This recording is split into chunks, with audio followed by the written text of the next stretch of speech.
What's up, guys? My name is Nathan. I'm the owner of Lindley Home Services. We are a $7.5 million residential HVAC business with locations in Dallas and Austin.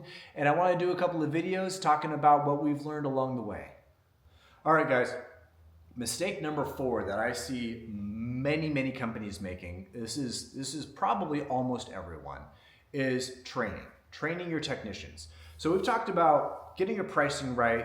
We've talked about getting opportunities for your technician to get into the home. We've talked about giving them the time on that call by not overbooking them, right? So they've got all the time in the world. But I'll tell you, if your technician doesn't know what he's looking at, doesn't know the problem that's staring him in the face, which, guys, I've met hundreds of this tech. You're looking at a blower wheel with biological growth growing all over it. You've got oil leaking out of the blower motor. You've got corrosion on the evaporator coil. And the technician thinks, everything's fine. And the reason he thinks that is because you've got cold air blowing out the vents. Well, guys, that is not the standard of everything's fine, is if you still have cold air blowing out.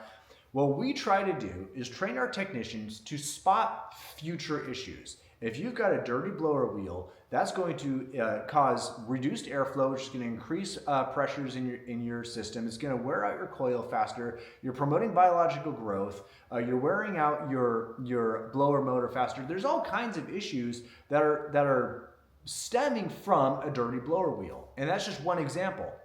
So what we're doing is we teach our techs to look for things that, they haven't brought the system down yet, but they're festering issues that need to be identified and addressed now so they don't result in a call next year. And we can make ourselves into heroes that way with the homeowner by helping them not have a breakdown next year.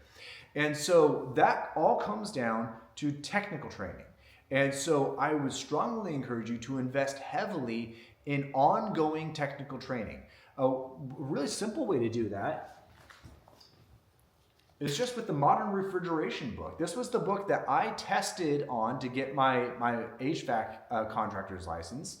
And it's fantastic, guys. There's so much information just in this one book that you can pull that out during your team meetings and rehearse a chapter and keep your technicians up to speed on things. So technical training is critical. I cannot emphasize enough how important it is. The other thing that it will do is it will reduce callbacks and the angry, screaming customer who just had you out and you spent $400 on a capacitor and now my system's down again. Well, don't you know anything? You all have taken that call before. It's terrible. No one likes that call. And the way to avoid that call is by teaching your technicians to dig deeper. The capacitor brought the system down, but what brought the capacitor down? And you go that extra step and you can find, number one, you're going to generate extra revenue because you're finding more things to sell. But number two, you're truly serving that customer by avoiding callbacks down the road and really making sure that customer's issues are truly solved. So issue number 4, not having good enough training for your technicians. Guys, I hope this content was helpful. If it was and you could do me a huge favor, please like the video, share it with your team, try and get a dialogue going about maybe changing some things in your company along these lines. And please subscribe to these videos, guys. I'm trying to build a community of HVAC entrepreneurs where we can learn and grow together. Also, if you would like any help with navigating some challenges in your company, feel free to reach out. I am a successful HVAC entrepreneur. We did $7.5 million in revenue last year. We're working on our 10th acquisition right now. So I know a little bit about the space and happy to help any way that I can. Guys, I appreciate it. Have a great one.